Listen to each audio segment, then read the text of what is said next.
Hola amigos y bienvenidos a este su podcast de la risa y el olvido. Y esta semana no puedo iniciar sin antes saludar a mis amigos. Hola Alfa, bienvenido, ¿cómo estás?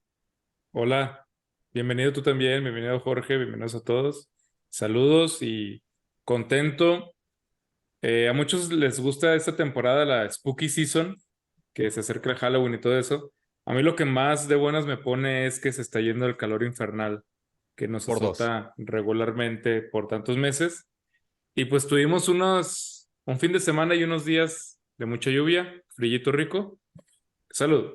Y ahorita no está el frío, pero al menos ya no está el calor tan espantoso. Y eso me pone de buenas. Fíjate que sí, yo también soy team frío. Me encanta el frío, siento que el frío es mucho más fácil de quitártelo en el contexto en el que nosotros vivimos, en la ciudad en la que nosotros vivimos, que el calor. Entonces por eso lo disfruto mucho más. Hola Jorge, ¿cómo estás? ¿Y tú eres team frío o team calor? No, frío por mucho. Frío y lluvia y si fuera nieve todavía mejor. Me gusta Es más un todo Cullen, eso. es como Edward Cullen que juega base en la lluvia y en la niebla. Mientras suena Radiohead y Muse. Simón, Bueno, pues bienvenidos amigos. El día de hoy, como ustedes saben, nos repartimos los temas y platicando con mis amigos, estaba pensando en una recomendación que hizo por ahí Alfa de que sería bueno que escogiéramos algún tema relacionado con el mes, como el año pasado que hicimos un especial de Halloween. Si no lo han visto, la verdad es que está muy padre para que lo puedan checar. Y este año vamos a hablar un poquito del miedo y el enfoque que le voy a dar un poquito es el por qué nos gusta sentirnos asustados. Es bastante interesante. Antes de eso, vi una noticia que quería saber qué pensaban, que se enfoca perfectamente a lo que estamos hablando. Es acerca de Sam Altman. ¿Lo identifican? yo no tengo idea. Sam Altman es el creador de ChatGPT y es muy curiosa la nota porque no deja de ser bastante curiosa, que siempre carga con él una mochila azul muy peculiar. Entonces, por ahí estuvieron investigándolo, tomándole fotos, etcétera, porque pues obviamente es una persona de interés después de todo lo que ha pasado con la inteligencia artificial. Y resulta que es similar al maletín que traen los presidentes de las bombas nucleares. Ya saben que siempre traen como que el maletín con las bombas, con los códigos para poder hacer el launch de las bombas. Pues resulta que ahí tiene una laptop que contiene los códigos para poder desactivar los servidores que contienen el chat GPT en caso de que se vuelva Skynet o una cosa así. Entonces me pareció bastante curioso. Investigando un poquito más sobre esta nota, también me di cuenta que él es un vocero de que es un prepper. ¿Saben lo que es un prepper? Yo no. Prepper son estas personas, sobre todo en Estados Unidos hay una cultura muy grande de prepper, de que se preparan y compran estas casas antibombas y que tienen comida para 2 años y que tienen armas y que tienen un plan de escape para la ciudad, todo eso. Entonces, lo curioso es que él empezó a hacer un prepper a partir de que desarrollaran el programa de la inteligencia artificial. Entonces, pues no deja de ser una nota bastante curiosa. No creo que todavía sea para que nos dé miedo, pero pues sí es bastante interesante que esa mochila con ese artefacto lo cargue para todos lados, ¿no? ¿Qué les parece?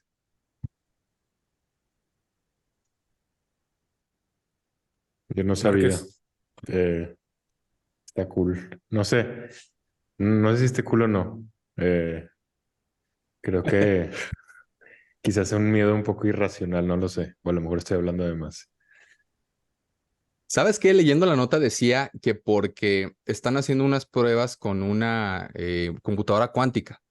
Entonces, que a él realmente le da mucho miedo que con la tecnología de la computación cuántica mezclado con lo que sabemos que es ya ChatGPT, se puede encontrar eventualmente dentro de poco tiempo, puede existir la singularidad, ¿no? Pero bueno, no deja de ser bastante interesante. Antes de dar el tema, ¿algo que quieras decir acerca de esto, Alfa, o ya le damos? Eh, que tengo que investigar más porque eso contradice lo que yo tenía entendido. Yo tenía entendido que ChatGPT no es una inteligencia artificial, es solo un modelo de lenguaje que imita a una inteligencia artificial. Pero si es un modelo de lenguaje que imita una inteligencia artificial, entonces no puedes tener miedo a que se te salga de las manos, porque es válido tenerlo de una inteligencia artificial. Eso sí lo entiendo, como Elon Musk y Mark Zuckerberg sí tienen hay su debate al respecto, ¿no? Porque los dos sí tienen en su poder inteligencias artificiales. Pero te digo, pues tendría que saber más al No, respecto, porque y nada fíjate que es muy, muy bueno tu apunte, porque efectivamente todo lo que dices es 100% real, no fake. Es decir, no es una inteligencia tal cual per se, simplemente es un gran editor que nos ayuda a acomodar las ideas, que contiene una base de datos muy grande hasta cierto año. Entonces, eso es lo que está un poquito raro, ¿no? O sea, quizá él sabe algo que claro. nosotros no sabemos. Ajá, tal Algo vez está estarán. desarrollando otro tipo de cosas o tal vez está metido Sí, en oscuras situaciones, eso sí, sí sí, sí. sería el Sí, no, asunto. qué buen punto hiciste, porque no se preocupe, no se asuste, no deje de usar ChatGPT, no apague su computadora. Todavía no estamos cerca de un apocalipsis como en Skynet aún. Y bueno, Como último punto al sí, respecto, Dave, ya que estamos hablando de esa herramienta, ya, y pues que tú y yo estamos tiempo completo en la educación, Jorge también se dedica a la educación, pero no a tiempo completo, pues nos hemos enfrentado a esa situación, ¿no? Y yo, ChatGPT, a mí todavía me parece muy, muy, muy en pañales. Es bien fácil identificarlo cuando ves la redacción de ChatGPT, incluso cuando le ponen que parafrasea como si fueras un alumno de último año de prepa. Lo que sí es que creo que es muy, muy buena herramienta para disparar cosas cuando tú estás atorado. Cuando tú no sabes cómo iniciar algo, cuando tú no sabes cómo estructurar algo, como tú no tienes idea de cómo terminar algo, el prompt que le metes, es decir, la información que le preguntas, sí te puede ayudar mucho en eso como complementario o como disparador de. Eh, ya que tú ves cómo lo explicó tan mal o cómo lo desarrolló tan mal o su opinión tan básica, dices, ya, yo le quiero contestar a esto, entonces ya te puedes poner a desarrollar. A mí me ayuda mucho a eso, para mis planeaciones y mis actividades. Yo a veces le pregunto, ¿cómo hacer una actividad así? Y veo que está tan chafa que digo, no, yo no lo haría así, pero ya sé cómo y al principio estaba en ceros. Entonces, ese tipo de ayudadita o de empujoncito me parece que para eso funciona muy bueno ChatGPT. sí, qué buen apunte. Fíjate que a mí lo que se me hace muy interesante, porque tiene razón, ¿eh? En los ensayos y en todo eso, la verdad es que se nota muchísimo y los pocos alumnos que han intentado usarla para eso, pues evidentemente te das cuenta muy rápido, ¿no? Lo que sí es interesante es cuando le metes un prompt, por ejemplo, de que te desarrolle un pequeño cuento porque tiene una coherencia bastante interesante y le puedes poner cosas muy locochonas, ¿no? De ahí que la huelga de escritores en Estados Unidos, uno de los puntos, sobre todo viendo a futuro, ¿verdad? Porque tenían que legislarlo de alguna manera, tenía que ver con eso, los guiones que creara la inteligencia artificial, por así decirlo, y cómo los iban a proteger. Entonces, pues sí, sí Claro. es bastante interesante ese Que ahorita aspecto. no es amenaza, pero espérate 1 o 2 años y Exacto. ahí es donde se tienen que proteger. Incluso Ujú. también uno de los puntos era de los actores, fíjate, que se iba a legislar cómo iban a usar y que protegieran a los actores humanos, porque iba a ser mucho más barato y mucho más rentable y mucho más fácil el poder hacer actores digitales que parecieran eh, pues reales, ¿no? Ya hay un videojuego que acaba de salir hace poquito, donde se ve prácticamente que estás viendo el mundo real, es un shooter. Entonces, pues sí, también yo creo igual que tú que en unos pocos años ya va a ser muy difícil distinguir si es un actor real o un actor digital. Y bueno, ya un poquito dejándonos estos chismes que me parecían interesantes que usted conociera, quiero empezar con una frase de Marie Curie que por ahí estuve investigando en la semana acerca de este tema y que me pareció bastante interesante, sobre todo por cómo terminó María Curie. Eh, Dijo sobre el miedo: la historia es el eco de los miedos pasados y el testimonio de cómo han sido superados. Me parece una frase hermosa y a la vez también pues interesante por el cómo terminó ella, pero bueno, finalmente pues todo lo que ella descubrió y los avances que logramos con su conocimiento fueron fantásticos, ¿no?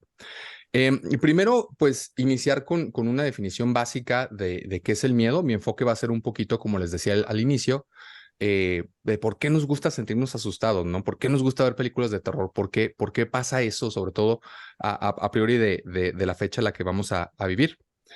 Y un poquito el miedo es la emoción provocada por la percepción de un peligro real o imaginario, presente o futuro. Y esto es bien interesante y más adelante también que Jorge va a tener la palabra que nos explique un poquito este proceso psicológico. El ser humano es el único animal que tiene estos miedos, ¿no? O sea, nosotros tenemos muchos miedos de cosas que nosotros nos imaginamos que pudieran pasar, ¿no? O sea, poner un ejemplo básico, estamos en el trabajo y híjole, pero si entrego este trabajo van a pensar que, y empiezas a tener miedos imaginarios que no existen y que únicamente están en tu cabeza, ¿no? Entonces, a veces el miedo nos paraliza y a veces el miedo nos permite seguir adelante, pero el enfoque del día de hoy, el por qué nos gusta sentir el miedo es bastante interesante con lo que me encontré. Por ahí el cerebro, cuando nosotros sentimos miedo, segrega una sustancia química llamada dopamina, entre otras, que es muy similar a lo que nosotros sentimos, bueno, no muy similar, es la misma que nosotros sentimos cuando sentimos alegría, cuando hacemos ejercicio, etcétera, ¿no?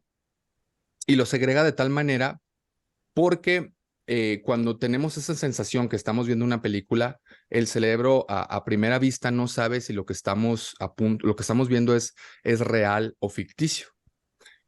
Obviamente, todo tiene que ver con el contexto situacional y ese es el que nos permite, una vez pasada esa barrera, poder disfrutar de ese miedo, ¿no? En una película de terror, que sucede que tú sientes ese miedo y sientes ese como rush y entonces ya disfrutas la película, ¿no? Entonces aquellas películas que te hacen sentir ese miedo, digamos que es un miedo controlado y entonces por eso sientes lo que sientes, ¿no? Está comprobado. De hecho, la Universidad de Chicago fue la que hizo este experimento y otro que les voy a contar más adelante bastante interesante. Em, es por eso que en el contexto situacional los niños tienen mucho miedo, por ejemplo, a la oscuridad o a los monstruos. Y a diferencia de nosotros, ellos lo sienten muy real, porque no existe todavía en ellos ese contexto situacional, no son capaces de discernir si están viviendo un peligro inminente o no. O sea, ellos cuando ven un monstruo en la oscuridad, realmente creen que están en peligro. O sea, realmente creen que algo se los va a comer, literal, ¿no? Eh, Algo que me pareció bastante interesante es que la amígdala se excita más cuando estamos a oscuras. Que me imagino esto, Jorge, a lo mejor tiene que ver también por una situación evolutiva, ¿no? Cuando estamos a oscuras, la amígdala se excita más y el miedo que nosotros sentimos se magnifica, ¿verdad? Porque obviamente no tenemos la capacidad de ver qué es lo que está sucediendo con nosotros y estamos más alerta y todo esto, ¿no? Sí, es que Em, la amígdala se prende mucho cuando estamos como en esa situación de fight or flight, así como de pelea o de escape, de supervivencia. Entonces, pues tiene sentido. Sí, también investigando en esto, un ejemplo muy claro de esto es, por ejemplo, si nosotros estuviéramos en la sabana y viéramos a un león, inmediatamente tendríamos ese sentido de miedo, ¿no? Y nuestra primera reacción, la gran mayoría de nosotros, sería correr o buscar un lugar donde pudiéramos estar a salvo, ¿no? Es una reacción totalmente normal y entendible. Pero ¿qué pasa cuando lo vemos en un zoológico? En ningún momento nos sentimos amenazados y podemos ver incluso al animal y la belleza que éste tiene, ¿no? Se refiere precisamente a este contexto situacional. Eh, Dentro de esta investigación de la Universidad de Chicago, encontraron algo bien interesante, que las personas que ven películas de terror o que les gusta ver este tipo de thrillers tienen una resiliencia un poquito más grande a aquellas personas que no les gustan estas películas. Hicieron el experimento durante el COVID y decían que, por ejemplo, estas personas no tenían ese sentimiento de temor tan agravado como el resto de las personas al COVID. O sea, digamos, podían salir y podían tener situaciones de vida más normativas sin sentir que, chin, es que si salgo me voy a morir, como muchas personas lo tenía, ¿no? Entonces, pues sí, es interesante que las personas que les gusta, si a usted le gusta ver las películas de miedo, pues tiene por ahí, es un grado pequeño, pero pues digamos que tiene un grado mayor de resiliencia al miedo en general, ¿no? A sentir, O son psicópatas. o son psicópatas. También puede ser eso. No te Em, creas, te estoy molestando. no, ay, me perdí un poquito. Del contexto situacional, otra de las cosas que son interesantes cuando hablamos de las películas de terror es que el cómo nosotros vivimos eh, una experiencia de cine puede estar triggered, puede estar, ¿cómo podría decir? Ayúdenme, porque luego, ¿Disparada o qué? gracias. Puede, ¿Provocada? sí, gracias. Puede estar disparada por una emoción que nosotros vivimos cuando éramos niños, por ejemplo, o por alguna experiencia que nosotros tuvimos previa, y eso ya no nos va a permitir, va a ser muy complicado que podamos pasar esa barrera porque tuvimos una especie de trauma que ya no nos va a permitir disfrutar aquellas películas, ¿no?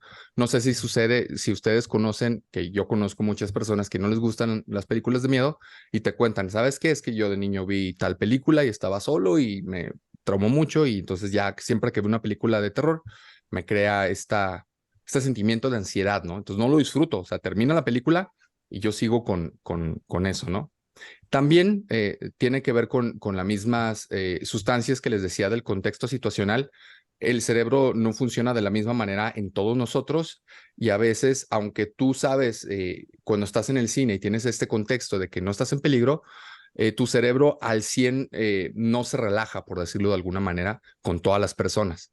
Entonces es por eso que algunas personas literal no les gustan las películas de miedo porque sienten esta ansiedad y esta emoción que les dura pues muchísimo más de lo que dura la película, ¿no? Acaban y tienen esta ansiedad y sienten que en la noche les va a salir algo, etcétera, porque no pudieron manejar eso. Adelante, Alfa. Digo, también las películas de miedo, y habría también que ver qué tipo de terror maneja la película, ¿verdad? Pero muchas de las películas que provocan, o más bien que intentan provocarte ese miedo abrupto, eh, también abusan mucho del sonido, abusan mucho del medio ambiente que se crea en la sala de cine, donde tienes un sonido muy fuerte y a veces, aunque lo quieres ignorar, te agrede así bien cañón y de repente sale el mono aquí. Entonces, a veces es también una sobreestimulación, una agresión a tus mismos sentidos, que no solo es que te hayan engañado en la mente, sino que a veces te atascaron ahí el sonido de las monas gritando y las tripas enfrente así de tu cara y los 6 descabezados que hubo en 40 segundos, ¿no? Sí, Creo que, totalmente. creo que, creo que contribuye, pues. Definitivamente, tienes razón. Y es interesante porque también dentro de este género del cine, pues hay subgéneros dentro del mismo, ¿no? Por ejemplo, tenemos a los slashers, que son películas como tú dices, te asustan por buscar el jumpscare, ¿no? Que tiene esta Claro. musiquita y que tú no sabes qué va a salir y abre el closet y no hay nada y luego voltea y ahí está el mono, ¿no? Y chin, te asustas. Y toda la película es un constante estar asustándote de esa manera, buscando el jumpscare, el que grites, el que te sobresaltes, ¿no? Hay otro tipo de película que me gusta mucho más a mí, que es un terror un poquito más psicológico, un terror un poquito más para degustar, pero ese es el que en la noche te quedas pensándolo y Un terror gourmet que un terror degustes a gourmet, sí. gusto. No, por ejemplo, ¿vieron aquella película de The Witch? ¿La han visto, La Bruja? Por supuesto, es de mis favoritas. A mí Sí, me también es de encanta las esa película mías. y la verdad es que la película, si recuerdo bien, tiene solamente un jumpscare.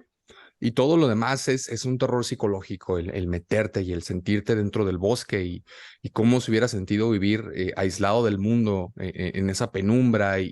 O sea, es bien interesante lo que lograron con esa película, ¿no? ¿Quieres decir algo, Es que Jorge? es la parte narrativa, ¿no? O sea, como uniendo los comentarios que acaban de dar. O sea, una película que tenga jump scares, o sea, sí es así como una sobreestimulación del sistema nervioso. O sea, es normal que el miedo sí pueda entrar desde el cuerpo, o sea, cuando el input es muy intenso y el cerebro tiene que actuar, ¿no? Es como lo más básico. Y ya una vez que te entra esa ansiedad y ese estrés como tan grande, más bien ese estrés tan grande, pues te pones más susceptible a que te den miedo más cosas. Pero la segunda parte es el miedo psicológico y el miedo psicológico está muy asociado a la parte narrativa que tenemos los seres humanos, o sea, la parte como de empezar a imaginarnos las cosas y de empezar a interpretar las cosas. Y eso es diferente, o sea, porque eso sí puede ser lento, eso sí puede ser como esa espera, ¿no? De lo que va a suceder y quizás no suceda, de lo que se muestra o de lo que no se muestra. Y a veces cuando no se muestra es inclusive más poderoso. eh, y es todo lo contrario como el jumpscare. Creo que las mejores historias de miedo es lo que hacen, o sea, es la narrativa. Claro que si puedes combinar al menos en el cine ambas, bueno, pues entonces pues a lo mejor tienes ahí una obra maestra en cuanto a miedo, ¿no? Y es bien interesante porque, pues originalmente las historias de terror y de miedo pues se contaban, o sea, eran contadas de boca a boca y ahí lo que importa mucho es la intención de quien habla. En las novelas, pues cómo pones un jump scare, ¿no? O sea, ahí es todo tiene que ser psicológico, todo tiene que ser narrativo. Si estás contando la historia, si puedes hablar más fuerte o hablar menos fuerte. O sea, una película que a mí me gusta muchísimo es la película del Faro, que también es de la misma persona que dirigió y que escribió La Ager. Bruja. Ajá.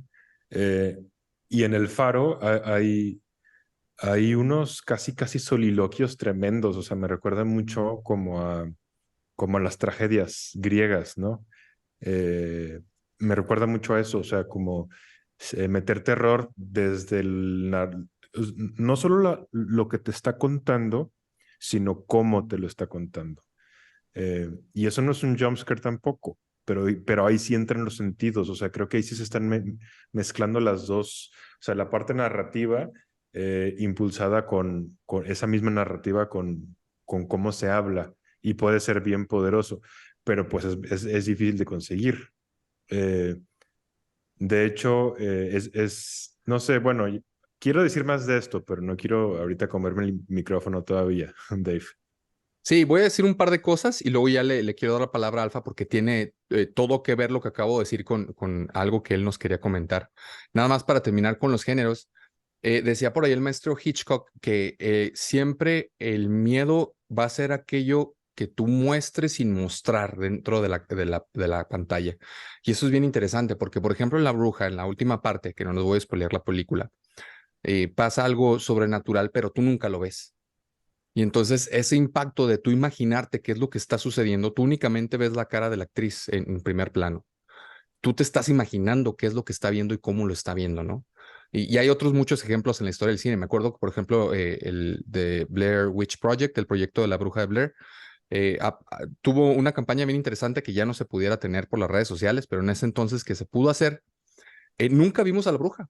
Jamás sale la bruja en la película, ¿no? Pero el tú Justo por lo que imaginarte, acaba de decir Jorge, por eso ajá, tuvo tanto impacto esa película. exactamente, sí, totalmente. Y por eso lo comento. Entonces, es bien interesante. Y el tercer género es el gore, y ese a mucha gente le encanta y otra gente no lo puede ver, no lo soporta. El ver estas, cómo le sacan las tripas a una persona o que chin, le destazan un brazo. Y no es, por ejemplo, no es un tipo de cine que yo disfrute dentro del cine de terror. No me gusta, pero ahí está. Bueno, le quiero dar ahora la palabra a Alfa que nos Nada va a más decir. déjame decir Sí, una cosa, adelante, Jorge. perdón. Es que quiero decir lo de Hitchcock porque lo mencionaste. Antes de él, sí había películas de miedo. Por ejemplo, agarraban pues novelas, ¿no? Agarraban Frankenstein o agarraban Drácula y la llevaban a la pantalla. Pero ahí el monstruo estaba muy claro, ¿no? O sea, ¿quién era el monstruo? Bueno, en Frankenstein no está tan claro, pero sí es alguien. En Drácula está muy claro. Eh, Y el que cambió eso fue Hitchcock. O sea, Hitchcock creo que fue en el 60 así cerrado, sacó Psycho. De hecho, Psycho fue una película que no le costó trabajo hacerla porque no se animaban como pues las productoras como a hacer todo lo que él quería, se les hacía muy violenta y en realidad esa película tiene como 3 minutos nada más de violencia, o sea, Sí. de la duración completa, es muy poquito. Al final él tuvo que meter dinero, o sea, él tuvo que meter mucho dinero de su bolsa para poder hacerla. Y lo que él quería hacer era justo migrar, al menos en el cine, a una forma distinta de hacer eh, pues terror en las películas y ahí acabó convirtiendo como a la gente pues de lo terrible a la parte psicológica y eso está interesante porque a diferencia de un Drácula que tú le clavas una estaca en el corazón y lo matas, ¿cómo matas lo psicológico? Porque lo psicológico no se queda nada más con el asesino de Psycho, ¿no? O sea, lo psicológico es algo que el resto de nosotros que estamos viendo la película compartimos parte de esa psicología humana, ¿no? Y entonces ya de repente el monstruo se puede convertir como en nosotros. Y a raíz de esa película hay muchas películas de ese tipo, o sea, donde ya empiezan a meter otro tipo de terror, pero más asociado a los humanos. O sea, pienso, por ejemplo, en Rosemary's Babies. Rosemary Baby, no me acuerdo cómo se llama en español.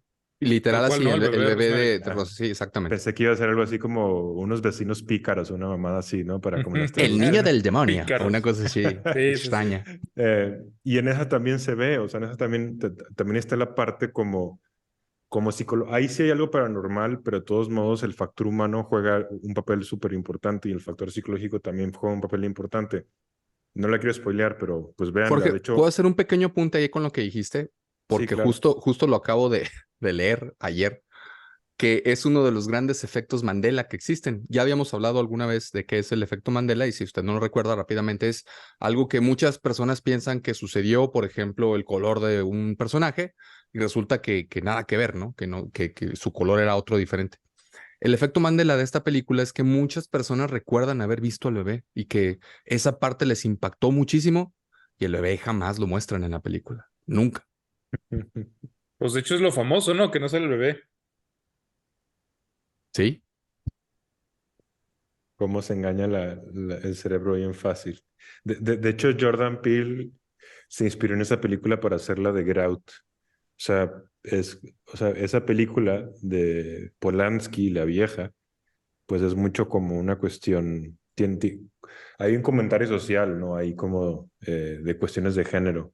Y la de Get Out es un comentario social en cuestiones pues, raciales, pero Sí, claro. tienen muchas similitudes.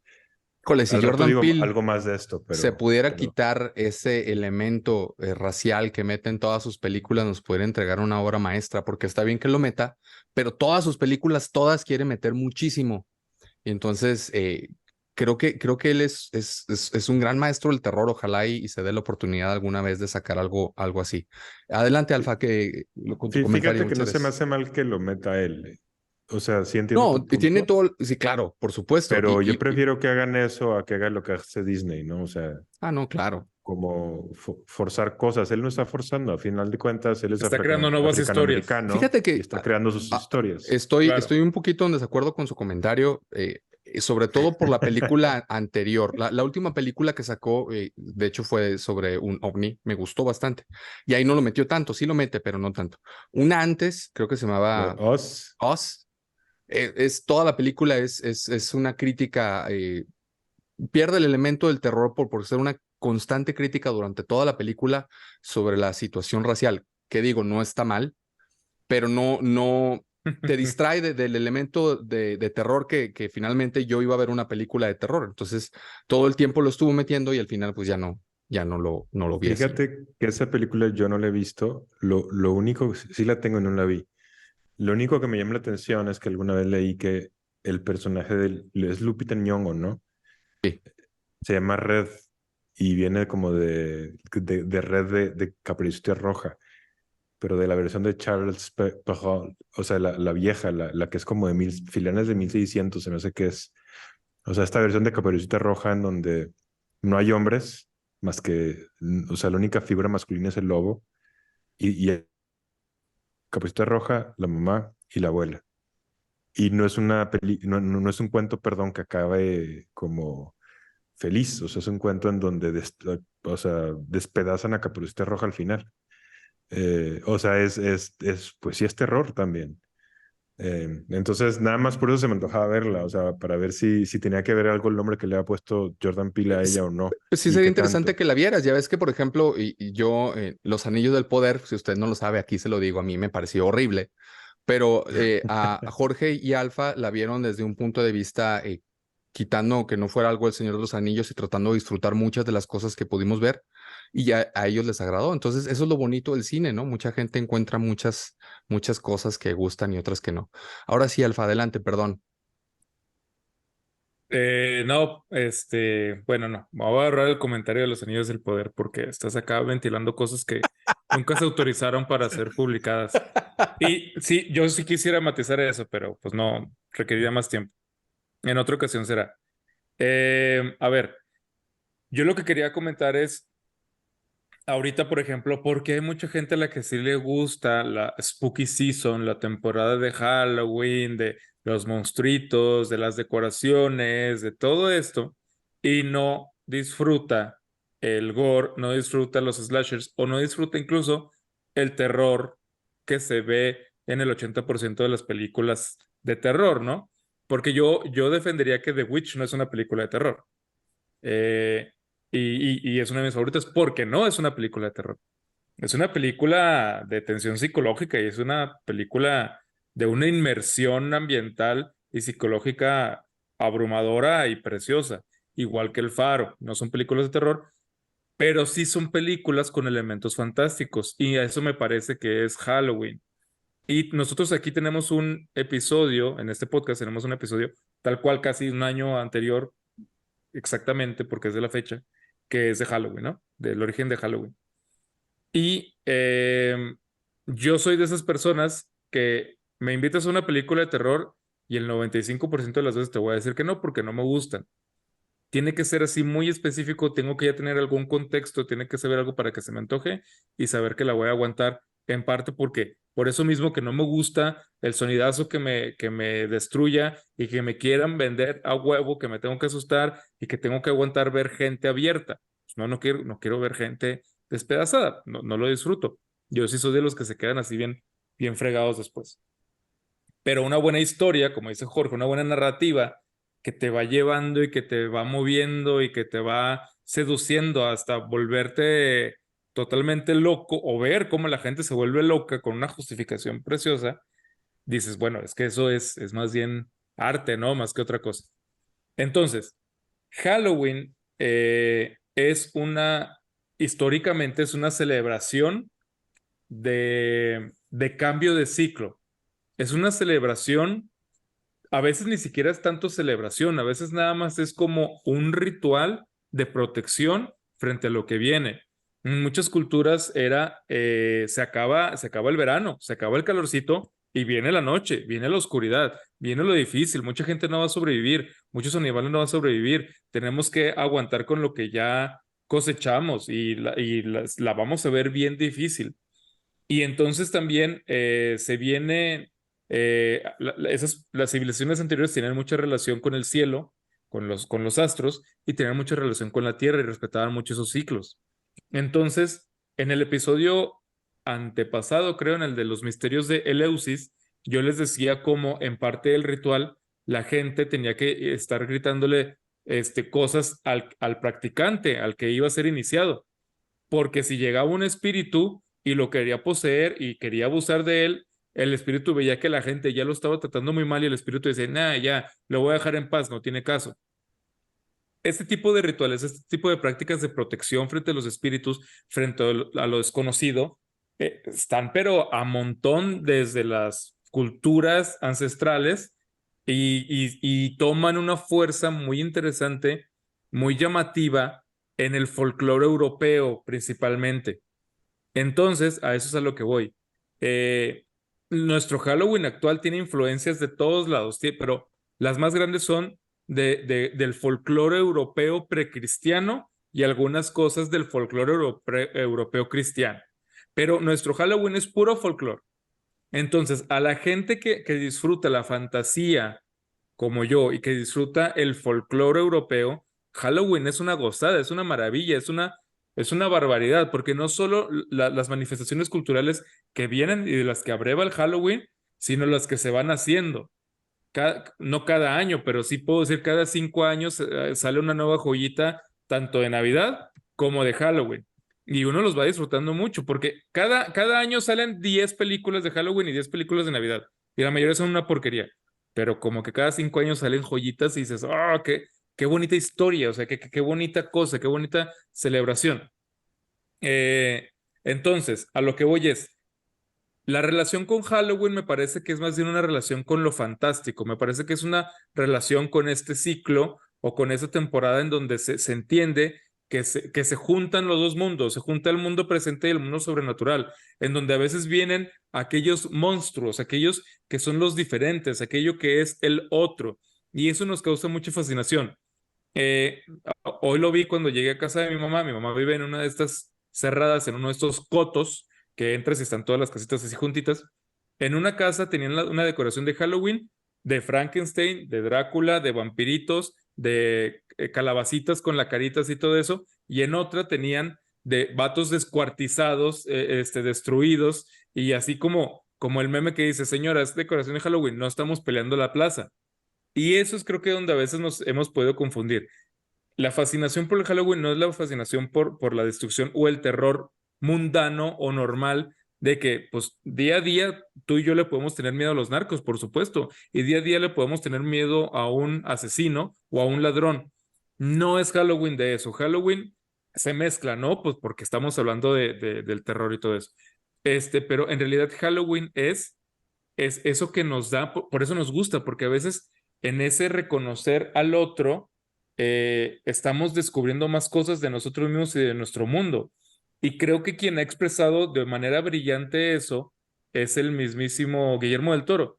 Guillermo del Toro reivindica mucho la participación del monstruo como un ser fantástico que solamente es temido y solamente es satanizado o visto como un demonio porque es diferente y porque es malentendido. Y que muchas veces sí tiene como una historia de origen y que luego ya se comporta mal, ¿no? Y que luego ya después es malvado y pues ya tiene que ser detenido o algo así. Pero sí hay mucho de esta apertura de los mundos, de los dos mundos y de este reconocimiento del otro, que la palabra perfecta es alien. Alien no significa ser de Marte o de Saturno. Alien significa el que es diferente y el que lo utiliza mucho en su filosofía es Karl Marx.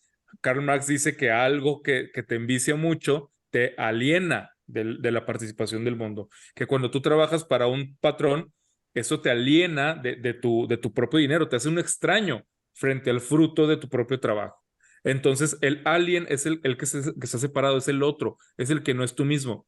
Y en este momento, digamos, en esta celebración de Halloween es esa, en donde ellos vienen y nos reconocemos y donde les tenemos miedo, pero también estamos fascinados por la apertura y por el reconocimiento y por la mezcla de los dos mundos en algún momento. Hay una fascinación diferente que es el tener ese miedecillo por el monstruo, por el fantasma, por el mundo sobrenatural, por lo que no comprendemos, pero tal vez podríamos comprender y puede ser malo y no puede ser malo, por el ritual, por lo fantástico, a final de cuentas, en el nocturno, que de el terror del asesino y de el psicópata y de todo eso. Me parece que son cosas diferentes y que en muchas personas se pueden mezclar y que mucha gente lo mezcla. Y yo sí creo que hay gente, como dice David, que también tiene fascinación por el otro. Una prueba de eso es que uno de los episodios del podcast más visitados que tenemos es uno que se llama Viudas Asesinas. Tal cual, por ese título, así llegó muchísima gente y que le llama la atención a ese tema, ¿no? Y yo mismo dije, a mí no me gustan esos temas, pero aquí estamos, es el podcast y le damos. Y si me gusta Halloween, por ejemplo.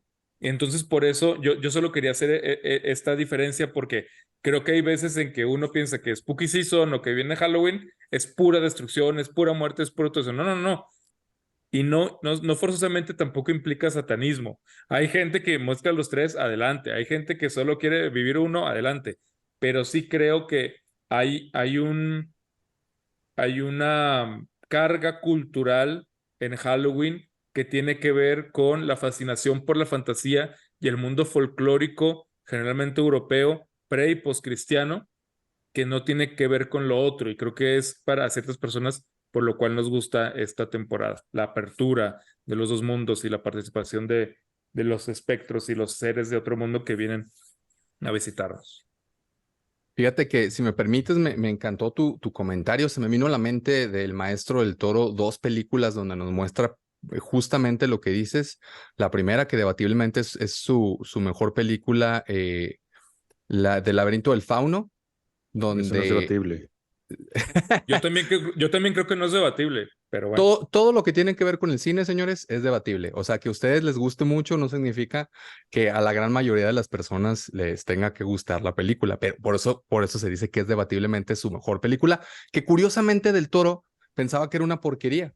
Entonces él le pidió a uno de sus amigos directores que la viera y le dijo, literal, le dijo, gordo, es una obra maestra, por favor, preséntala. Pero bueno, el comentario que quería hacer de esa película es, ahí vemos diferentes tipos de criaturas y son criaturas completas, no son criaturas blanco y negro, ¿no? Manejan esta escala de grises, como tú dices, que tienen un motivo y eso es genial. Y la otra película que a la postre le hizo ganar a él el Oscar es En la forma del agua, donde él retrata como al verdadero monstruo, al humano, que quiere terminar con su vida y que quiere destruirlo, ¿no? Entonces, él te va mostrando cómo esta criatura, por ser diferente, simplemente por ser diferente, todos quieren terminar con ella, y al que vemos como el verdadero monstruo de la película es al humano. Y el Claro, otro comentario... y en Sí, Hellboy los héroes son los monstruos y los sí. humanos son los militares, ¿no? Los hombres, o sea. Y muestra muy padre en Hellboy el por qué luego los humanos somos los monstruosos, ¿no? O sea, por qué que nosotros somos los hambrientos de guerra y los hambrientos de muchas situaciones que sí, indudablemente sí lo somos. Y el otro comentario rápido que quería hacer que me pareció súper interesante que dijiste ahorita de Robert Eggers, a mí me fascina el cine y uno de los comentarios que él hizo que se me hizo interesante sobre La Bruja es que él decía que para empezar, él considera La Bruja como una película de drama / terror, o sea, más que como terror de inicio, drama / terror, y que él se basó en la experiencia que él tenía viviendo en New England cuando era niño, porque para él en ese entonces las brujas eran muy reales por lo que les contaba la gente y en el contexto Claro, en el que estaba, él quería retratar un poquito del terror que sentía y exacto. el drama que vivía esa familia al estar, como ya lo dijiste tú, alienada del mundo y todo lo que empezaron a sentir, ¿no? Esa película tiene para una interpretación completa que pudiéramos hablar en este podcast en otro momento, pero me gustó mucho lo que dijiste, por eso quería hacer ese par de comentarios. Y ahora sí le quiero ceder la palabra a Jorge, adelante. ¿Sabes por qué te gustó lo que dije? Dime, Porque eres un caballero. Fuera de ocasión. igualmente, amigo. No te No escuchamos, te oyes, amigo. no te oyes, no te oyes. Fíjense que yo sí considero la película de The Witch de terror y la del Faro también. Em, bueno, es que hay diferentes definiciones de esas, pero sí tiene, o sea, siento que ya cuando le metes algo sobrenatural, muy fácilmente cae como bajo terror. Eh, alguna vez como leí eh, que alguien argumentaba que Superman caería muy fácil en convertirse en terror, porque era un monstruo bajo una definición, o sea, bajo la definición de que es algo que se aleja de lo que es natural. Y se me hace padre porque siempre me quedé pensando que esta película de Justice League, con el respeto de Memo, perdió como una gran oportunidad porque hubiera estado fregón que esa película se convirtiera de repente en una película de terror, ¿no? Donde realmente Superman se convierte en ese monstruo. Hubiera estado fregón. O sea, como que salió durante unos segundos así, pero pudo haber sido algo bien interesante. Pero bueno, está lo sobrenatural por un lado, está también, creo, por otro lado, en otro tipo de historias, lo terrible de lo real. Es otra forma como de llegar a aquello que provoca miedo y terror. O sea, también lo real eh, puede ser horrible, no voy a decir terrible, pero sí voy a decir horrible. Y hay historias pues, que lo exploran de una forma muy, muy, muy fregona. Y luego también está como lo terrible de lo imaginario, o sea, de lo imaginado, perdón, o sea, de lo que nos imaginamos nosotros. Y ahí entra la parte psicológica. En una película, por ejemplo, como The Witch, lo interesante, y también Rosemary's Baby, lo interesante es que en esas historias parece que es como el terror de lo imaginado, o sea, el terror de lo imaginado por el personaje principal, ¿no? O sea, como de esta psicología que te está jugando en contra. Pero al final, en esas historias, sí hay algo sobrenatural en ellas, ¿no? Entonces, como que se están mezclando dos mundos. Sí, Dave. Te quería preguntar porque creo que va pertinente a eso. Hay una película que a mí me gustaba mucho que se llamaba El exorcismo de Emily Rose. Y esa película es muy interesante porque desde el principio y hasta el final de la película te va mostrando dos caminos y prácticamente eres tú como el espectador que vas decidiendo qué fue lo que sucedió. Entonces te van mostrando como que este lado, entre comillas, sobrenatural de lo que sucedió y de lo que las personas creen que vivieron. Y por el otro te va mostrando el lado científico y el lado del abuso que sufrió ella por parte de las personas que no la cuidaron, por parte de las personas que no llevaron a que tuviera este tratamiento médico, por parte de los curas que por querer hacer, ¿sí me explico? Entonces, esas dos partes están muy bien plasmadas en la película porque esas dos vertientes están, pero tú eres el que decides al final si lo que tú viste o lo que la historia que ellos te cuentan fue algo sobrenatural o si realmente fue algo pues psicológico que le pasaba a ella, una enfermedad. Entonces, ese me pareció un ejemplo interesante. Sí, es que esos cruces están muy padres. Y hay cruces como ese que son intencionales. Y luego también está la parte ya como de la interpretación de la audiencia. Y esto va cambiando con las épocas. O sea, me pongo a pensar, por ejemplo, en Frankenstein. Frankenstein es creo que es de 1818, creo, pero es de inicios de 1800, 10 y algo, de Mary Shelley. Frankenstein se da como en un entorno de revolución industrial, o sea, en donde de repente ya tenía sentido que hubiera cosas terribles que estaban hechas por el hombre y que estaban provocadas por el hombre. Aquí les había contado alguna vez cómo la revolución industrial, sobre todo en sus inicios, fue muy agresiva, o sea, de repente había mucha suciedad en las calles, en las ciudades empezaron a llenar de gente, empezó a haber mucho más crimen, los trabajos con las máquinas eran terribles y entonces de repente empezó a haber eh, se empezó a explorar mucho desde la literatura ese tema y una forma de hacerlo es a través como de esto, de los monstruos que los seres humanos podemos crear nosotros a través de la tecnología. Pero luego esa misma historia la lees ciento y pico, o sea, un siglo y medio después, y a lo mejor ya piensas no tanto en el monstruo de Frankenstein, piensas en Frankenstein, el científico, y a lo mejor te imaginas, te recuerda a un Hitler, por ejemplo, ¿no? Y luego le avanzas más en el tiempo y llegas a nuestros días y piensas en Frankenstein y puedes pensar, puedes inclusive hasta empatizar con el monstruo y pensar que, pues, temas, por ejemplo, de la soledad, temas como de la alienación, temas de ese tipo, ¿no? O sea, está padre también cómo las mismas historias se van leyendo diferente a través de la época. Eh, y bueno, o sea, acaban siendo muy fascinantes, ¿no? O sea, en todas las épocas, pero a lo mejor acaban fascinando por algunos temas ligeramente distintos. Drácula, por ejemplo, que también es de 1800, nada más que Drácula es de finales de 1800. Eh, pues ahí las dos son como bueno, como una época casi victoriana y otra época victoriana. Drácula ya es muy victoriano. Y en Drácula pues se ve muy claro como el tema de la sexualidad, pero la sexualidad en un entorno en donde donde la sexualidad estaba como, se intentaba ocultar continuamente. Y entonces una historia como la de Drácula es una historia que era muy transgresora de la forma en la que se podía hablar públicamente de la sexualidad y cómo se podía abordar. Eh, y pues claro que fue un maldito hitazo Drácula.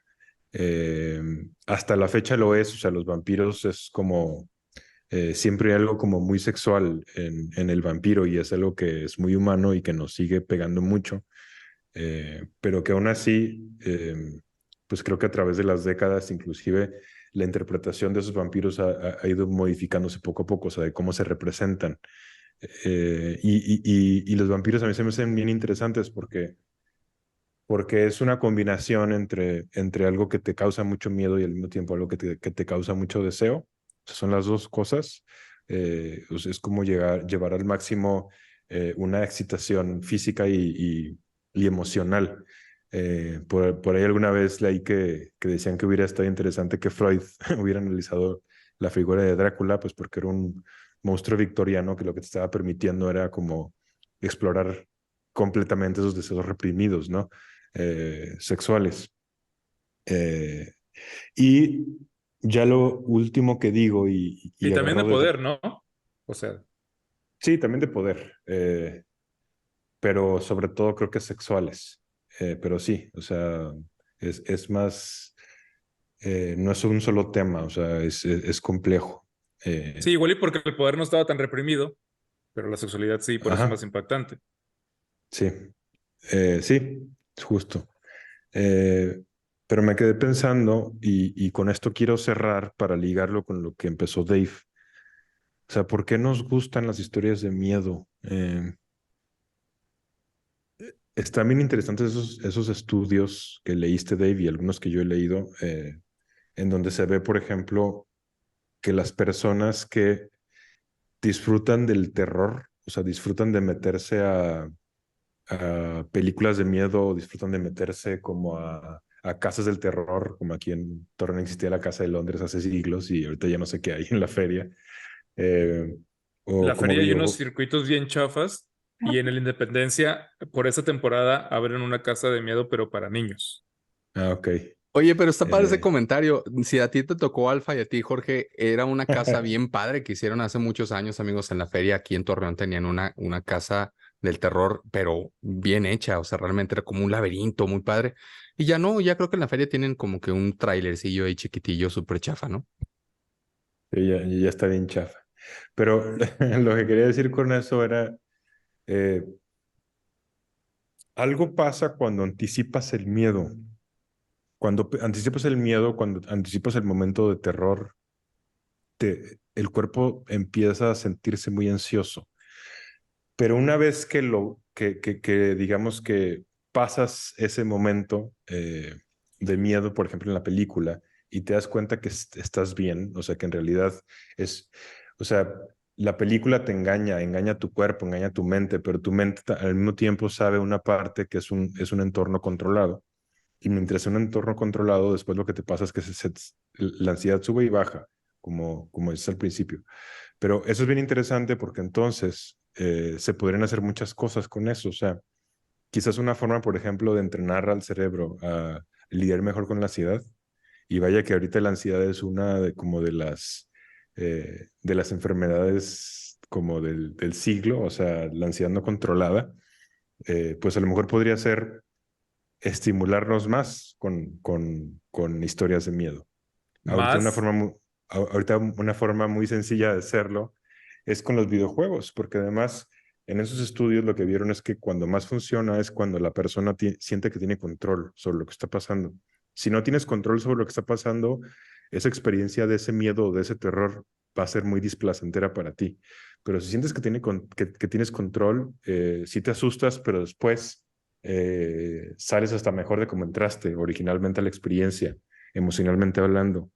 Entonces, quizás exponerte continuamente a eso de una forma divertida puede que nos haga ser psicológicamente como un poco más hábiles a la hora de lidiar con ese tipo de emociones negativas, con el miedo y con la ansiedad, y con las cosas que nos causan terror. Entonces, bueno, creo que eso está sí, padre. Quizás como ir vacunándose, no, no me acuerdo si en el antepasado o en uno anterior mencionaste Mitridates, que él, como tenía tanto miedo de ser envenenado, constantemente consumía poquito veneno, poquito veneno, poquito veneno, poquito veneno, hasta que se hizo la leyenda, ¿no? Completamente inmune a cualquier tipo de veneno.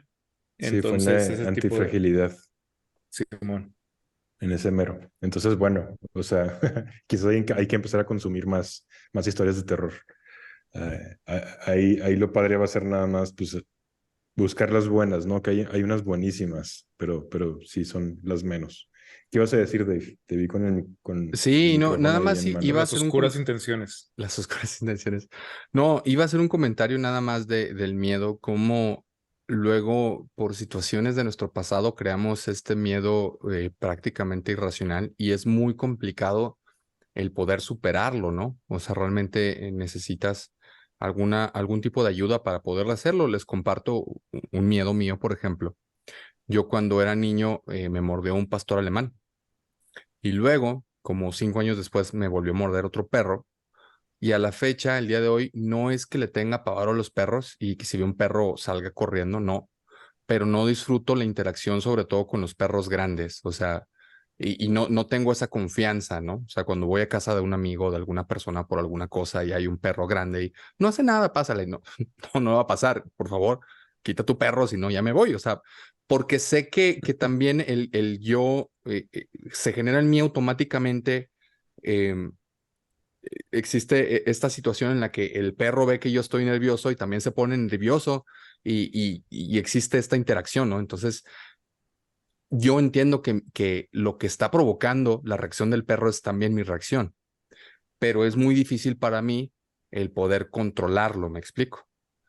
No sé, me pareció algo curioso que les quería compartir Claro, que es me un sucede. trauma, pues. Sí, Fíjate que, bueno, no quiero cerrar con eso, pero ahorita que lo mencionaste, o sea, las fobias no son tan narrativas, son muy como instintivas, o sea, Viscerales. entran por el cuerpo y llegan como a la parte baja del cuerpo, como la parte más antigua que tenemos y nada más reaccionamos, ¿no? Por eso es tan difícil a veces por eso es difícil controlarlas, porque son completamente irracionales.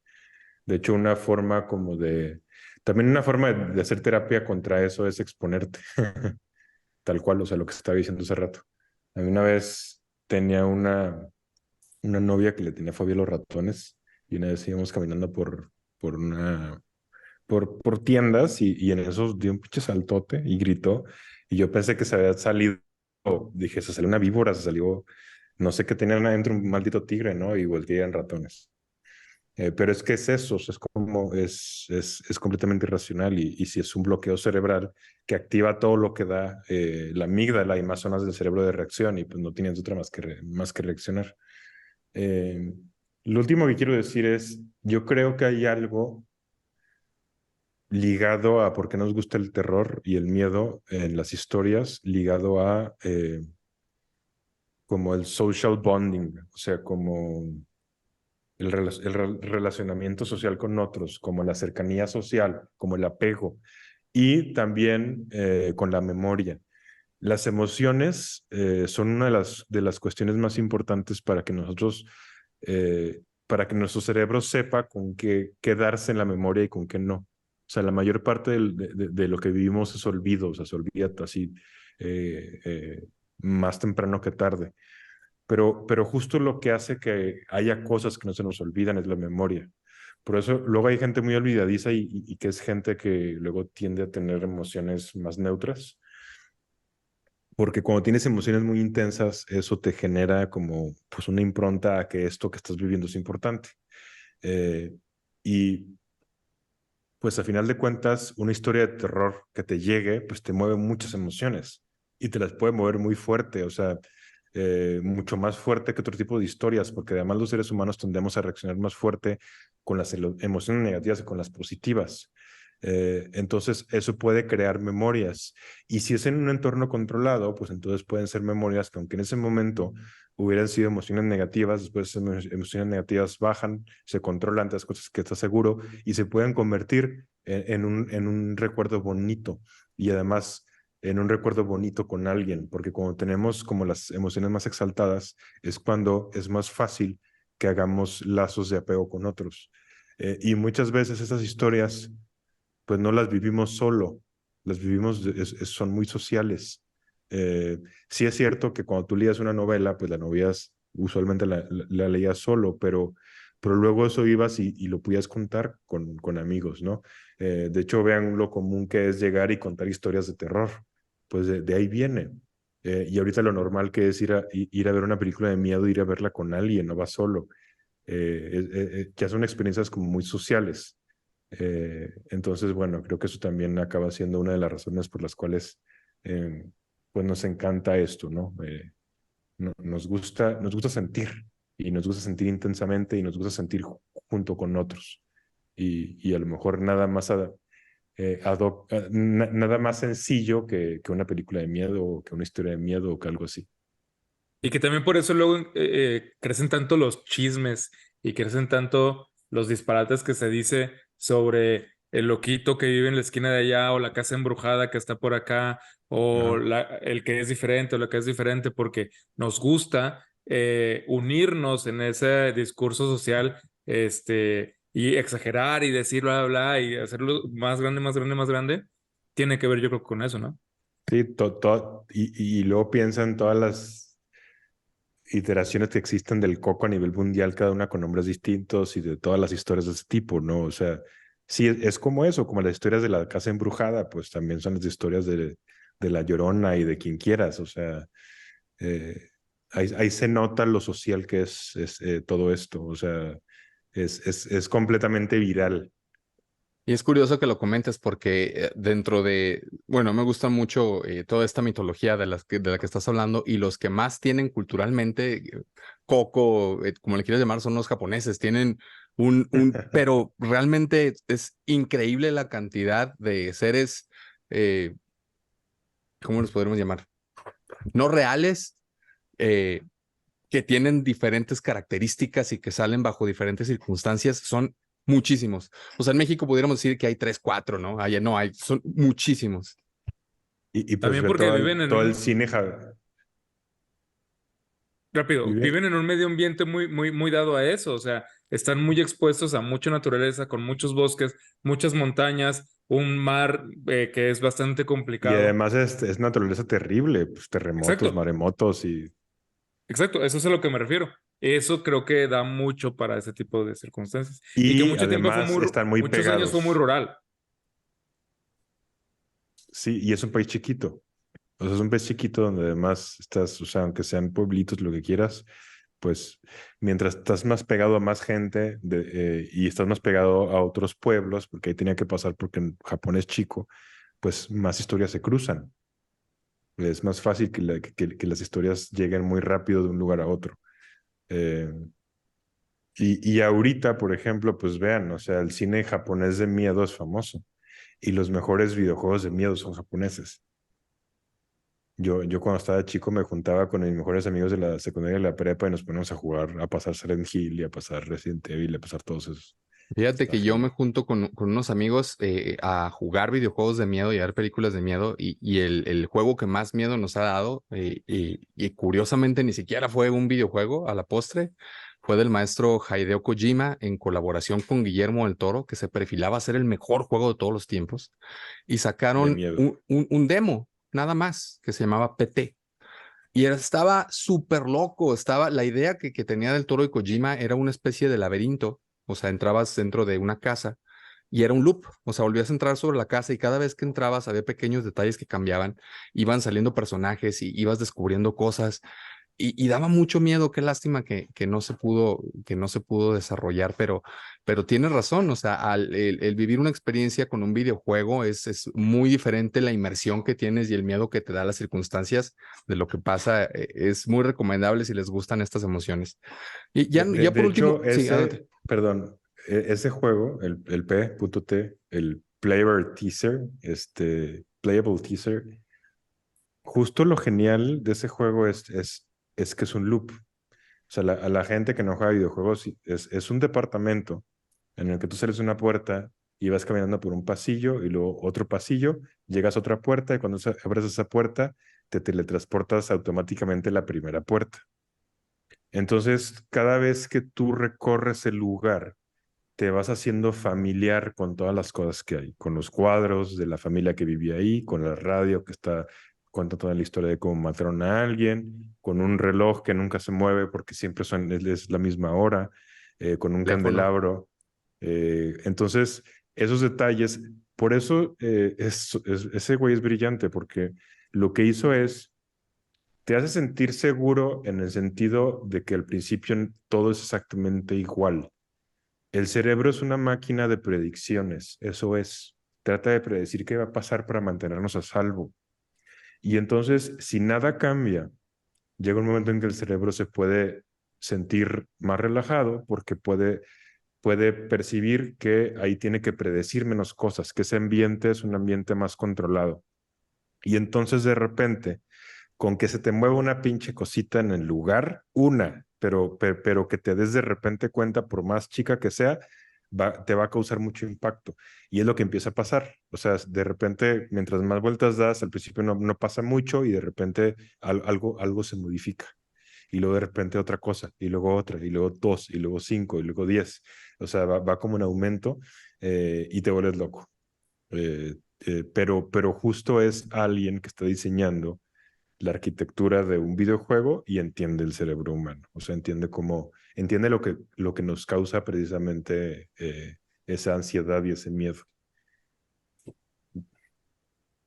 Bueno, ya para cerrar, no sé si quieres decir un último comentario, Alfa, o ya cerramos. No, todo chido. Y bueno, amigos, pues agradecerles una semana más que están aquí con nosotros. Cuéntenos cuál es su miedo, cuál es su película de terror favorita y por qué. Sería interesante que nosotros supiéramos en los comentarios, como siempre, si les gusta este contenido y creen que a alguien les gusta más o menos de los temas que nosotros hablamos aquí filosóficos, por favor, recomiéndenos y no dejen de escribirnos, que nos gusta mucho tener esa interacción con ustedes. Y nos vemos la próxima semana aquí en su podcast de La Risa y el Olvido. Bye.